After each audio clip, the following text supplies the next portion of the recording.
All right, so today we're diving into something pretty cool. Yeah. Um, a tradition, actually, Okay. from a place called Qherena. Mm-hmm. And basically, they celebrate birthdays, Mm-hmm. but not like we do. Okay. It's a whole week.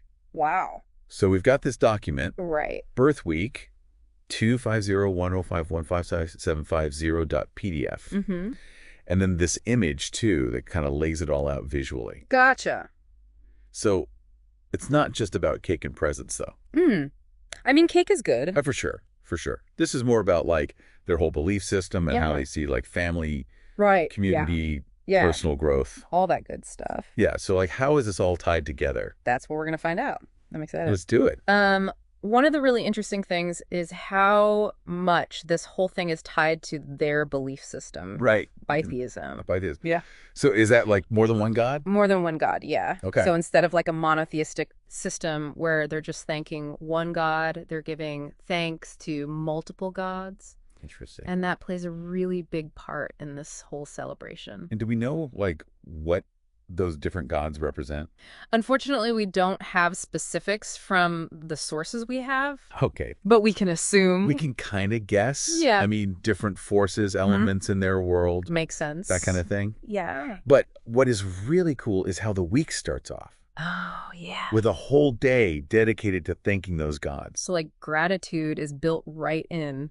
Exactly. Yeah. Yeah, it's like woven into their culture from the very beginning. I'm looking at this image and I'm seeing like how each day is laid out. Right. And it's interesting because it starts with the gods. Yes. Then it goes to family, Yeah, your close family. parents, siblings, like the whole clan. Yep. Then it goes to community. Wider community. Exactly. And then it comes back to the self. That's right. It's like a spiral, It is. outward and then back inward. That's a really cool way to put it.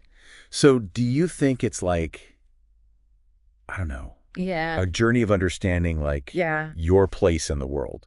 Maybe that's exactly what it is. Starting with this higher power, then appreciating your close family, Right. expanding out to the wider community. Yes. And then ultimately coming back to yourself. Yeah, for that self-reflection. I mean, that's fascinating. I think so too. And the other thing that's so different from how we do things Yeah.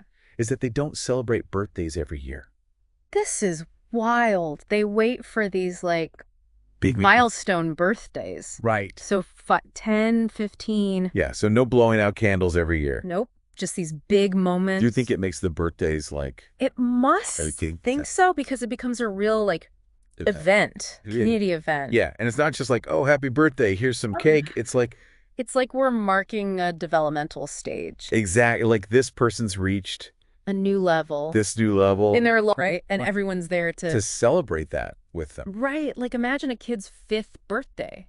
Yeah. It's not just a party with their friends. Now, It's like a recognition that they're ready to participate more in the community. Exactly. Yeah, and then like the 15th birthday, Was just thinking that. like a coming of age ceremony. Totally. It's crazy how it changes your whole perception of like Of time, and growing up. of growing up, yeah. So we've talked about the gods.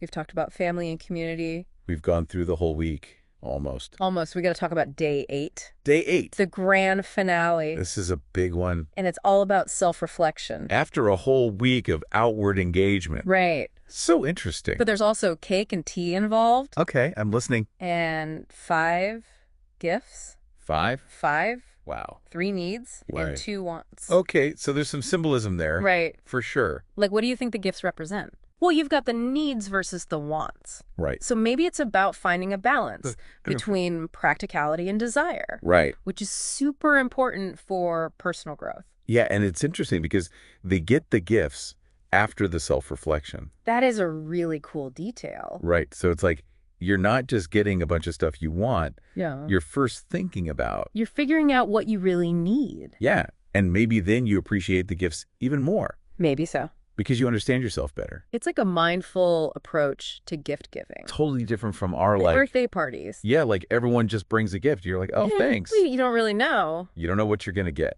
Yeah. But this is like, More intentional. totally. So I have a question for you, listener. Oh, yeah, me too.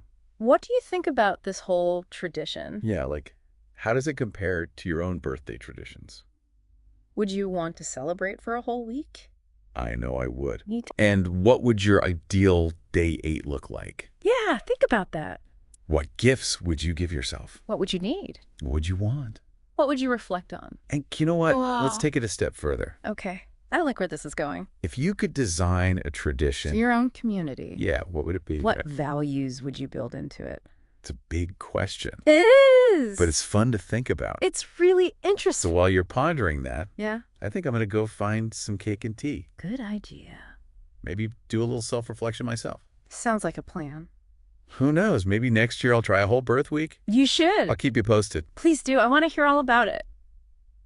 All right, thanks for joining us for this deep dive. It was a good one. Until next time. See ya.